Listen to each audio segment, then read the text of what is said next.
Okay, so we are going to look at an Ignite PowerPoint presentation. An Ignite form of PowerPoint presentation is a presentation that the slides automatically advance every 15 seconds. So it forces the creator and to really prioritize what information they'd like to cover. So this is a basic general overview of ePortfolios and how to integrate them into your composition courses. I tried to do in 3 minutes as an example for my students for their own Ignite portfolios.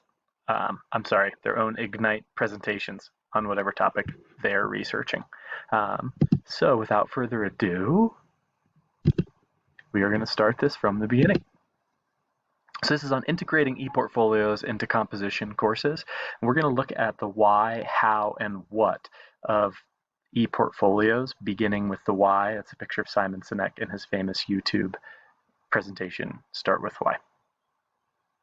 The main reason is that the ePortfolio is a high-impact educational practice, and it connects with other high-impact educational practices like collaborative assignments and writing-intensive courses and internships. It also connects with the learning outcomes for composition courses. In doing that, it allows students opportunity for authentic engagement, multimodal composition, and provides them with an opportunity to get more career ready and transfer skills beyond the classroom, which is one of our big goals. It also connects to rhetorical theory in terms of giving students another way to understand exigence, audience, and agency, and the idea of multiple literacies advanced by Stuart Selber by giving them the functional and rhetorical literacy to compose on the web and the critical literacy to understand power dynamics.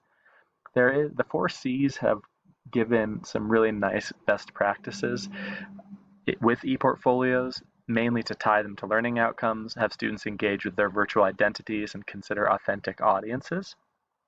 It also gives students an opportunity to understand and consider digital environments and fair use. It gives them a way to reflect and take more ownership over their learning process that they can then move beyond the classroom and hopefully continue their entire lives.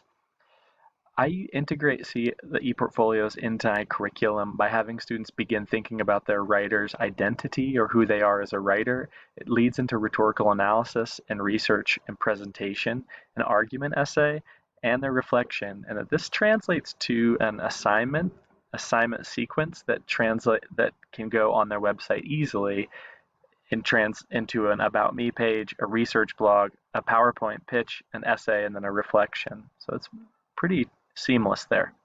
One of the big questions with ePortfolios is how to grade them, and I rely on students to do a self-evaluation per the recommendations listed by Jesse Stommel and how to ungrade. It's basically giving students the authority to assess their work and that you look at it after the fact.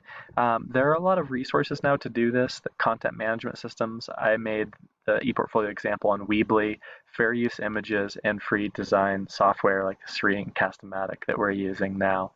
I also gave another resource as an ePortfolio example at teachingeportfolios.weebly.com that has an ePortfolio assignment and an ePortfolio assignment sequence Word document for your use.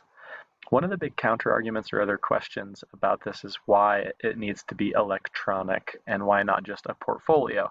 And actually, it doesn't need to be electronic. You can give students the option to collect their work in hard copy.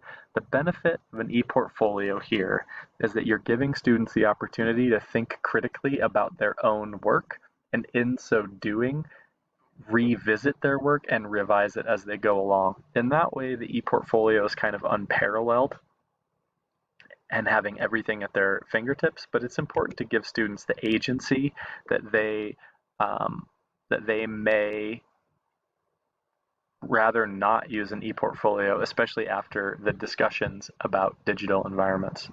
I hope this was helpful. If you have any questions, I know that was super fast, but I hope that using this presentation as a starting point and then the Teaching ePortfolios website that I created, that you're able to get a good understanding of how you might consider using ePortfolios in your own classes. Thank you. Hope this helps, and please feel free to reach out to me through the contact page. Or you can just email me at seanwaters@colostate.edu if you're thinking about doing this and have any concerns.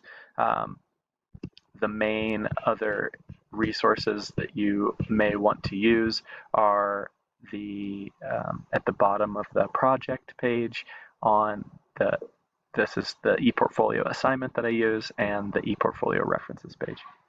So hope this helps. Thank you very much.